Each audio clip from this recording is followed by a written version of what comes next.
How's it going? Hopefully everyone's having an awesome day. It was a little warm today in Austin, Texas. Still not as bad as the three digits, which is fine. Honestly, it's 97 degrees outside, so it's not too bad. It says it feels like 103, but it doesn't really matter. I forgot to check my thermometer in the car because it just felt that nice. But we're not talking about Austin, Texas. We're talking about Ukraine. We're talking about Zelensky. We're talking about Russia. We're talking about UN, United Nations, or I like to say useless nations.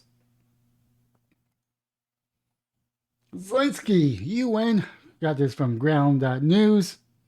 Zelensky, UN must remove Russia's veto power to stop Ukraine war. Ukrainian President Zelensky urged the United Nations to remove Russia's Security Council veto power, stating that has caused a deadlock in the hands of the aggressor. During a meeting at the UN, Zelensky sat with the Russian official, for the first time since the invasion of Ukraine in February 2022, highlighting the tense relationship between the two countries. Zelensky calls for the international support of Ukraine's 10-point peace plan rejected by Russia, which demands the full Russia withdrawal and reparation. The visit to Washington also comes amidst growing disagreement over the U.S. funding of the war in Ukraine.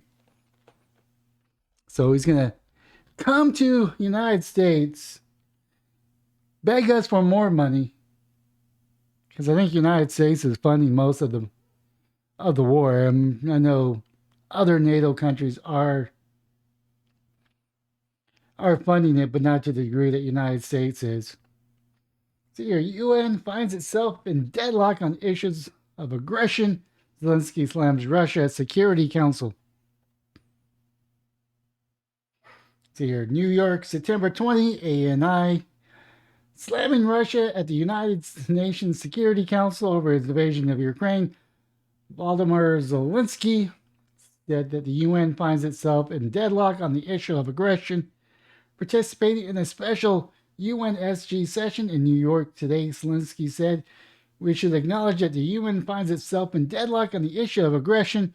Humankind no longer pins hopes on the UN when it comes to the defense of sovereign borders of nations. But I would not be here today if Ukraine has no proposal for solutions. Russia, get out of Ukraine and pay us a crap ton of money, and we'll attack you in 5 years and blame it on you. That's our proposal, and then I'll be a NATO nation, so we're going to conquer you. So you might as well just surrender your land." I'm paraphrasing. I'm sure he didn't say that. That's the impression I get, because the powers to be doesn't like that Vladimir Putin, the president of Russia, when he first took office for his first 8 years, decided to create the oligarch system. Well, he didn't create it. He reintroduced it or created it to what it was today, preventing the West from buying Russia companies and then stealing their resources. Because the West wants all the resources. They want to be in the hands of their elites, not Russian elites. On Russia's seat in the Security Council, he added by saying, "All in the world see what makes the UN incapable. The seat in the Security Council in which Russia occupies illegally through a backstage manipulation following the collapse of the USSR is taken by liars whose jobs is to whitewash Russia's ongoing aggression and genocide." Kind of like how you're genociding Russian culture within your own country. You were at civil war within 8 years. Before 8 years before Russia invaded, you were bombing your own people that spoke Russia. He continued to speak at the session that the Ukrainian president also highlights how Russian aggression is a violation of the UN Charter. But it's not just Russia aggression against Ukraine. The terrorist state is willing to undermine all the dams of international norms meant to protect the world from wars. I mean, if it was to protect the world from wars, why did we attack Afghanistan and Iraq? And I'm talking about United States with the help of NATO countries. I mean, that was an act of aggression. That was an act of aggression as a violation of the UN Charter to attack a Middle Eastern country just because we want to. Notably, Russian Foreign Minister Sergei Lavrov also in New York to attend a UN Security Council meeting pushing for substance support for Kyiv at the... Okay. Where are we going with this sentence? Notably, Russian Foreign Minister Sergei Lavrov is also in New York to attend the UN Security Council meeting. That's it. That's it. That's all you said about that. Pushing for substance support for Kyiv at the UN. As Zelensky said, veto power in the hands of the aggressor is what he pushed UN into a dead end.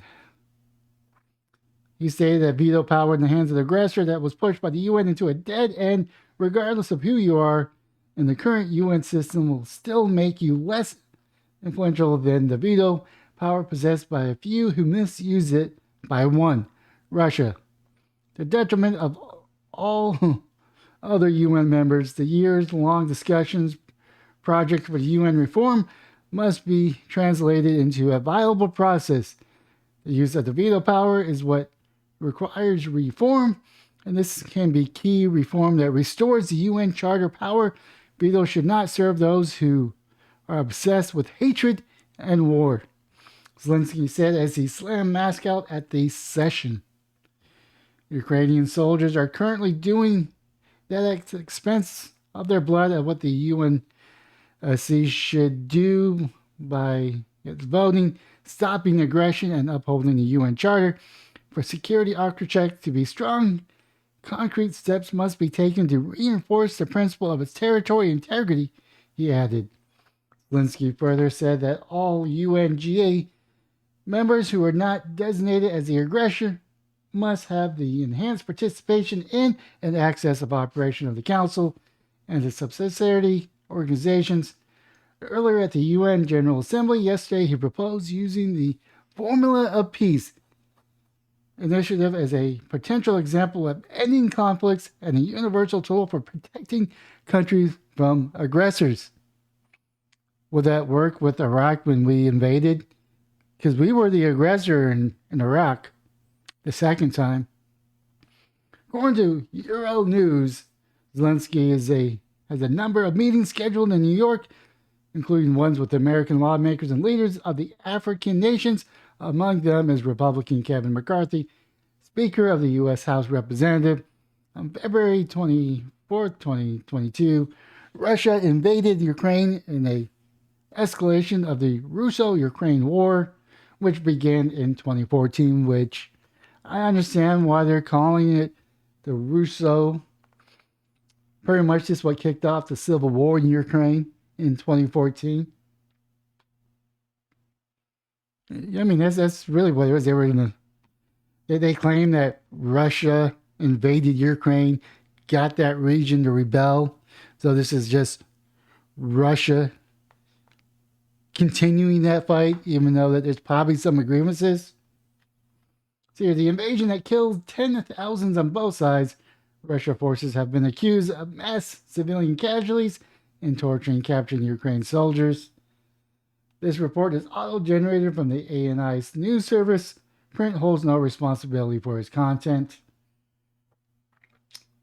Well, if this report was auto-generated by the NIA news services, why should I support your journalism? Just saying. Oh yeah, this was, doesn't say who it was written by. It's just from the print world. UN finds itself deadlocked on the issue of the aggression. Zelensky slams Russia at the Security Council. It does not say who wrote it. But that's all right. It doesn't really matter who wrote it. I mean, I would like to know who wrote it because I could give them credits when I read this. But it doesn't really change the fact that the West has been passive-aggressive towards Russia, letting former states of the USSR join NATO in a united front, trying to isolate Russia, all because when the USSR fell and Vladimir Putin became president, he didn't let outside forces gobble up Russia's resources. And that's where the divide really happened. At least that's the part that makes sense in my brain. I'm pretty sure there's some more to it. I'm giving you the Cliff Note versions of it. But just more I learn about at least American modern history and NATO modern history. We're not the good guys. Now, I'm not saying Russia is the good guy either. No, this war in Ukraine is where there is no good guys except for the civilians that are caught in a crossfire. It is the people of Ukraine. It is the soldiers of both Ukraine and Russia that has to pay the price when leaders fail to agree. With that being said, that is my video for today. Leave a comment down below on what your thoughts are, but most importantly, have yourself a wonderful day, morning, or evening.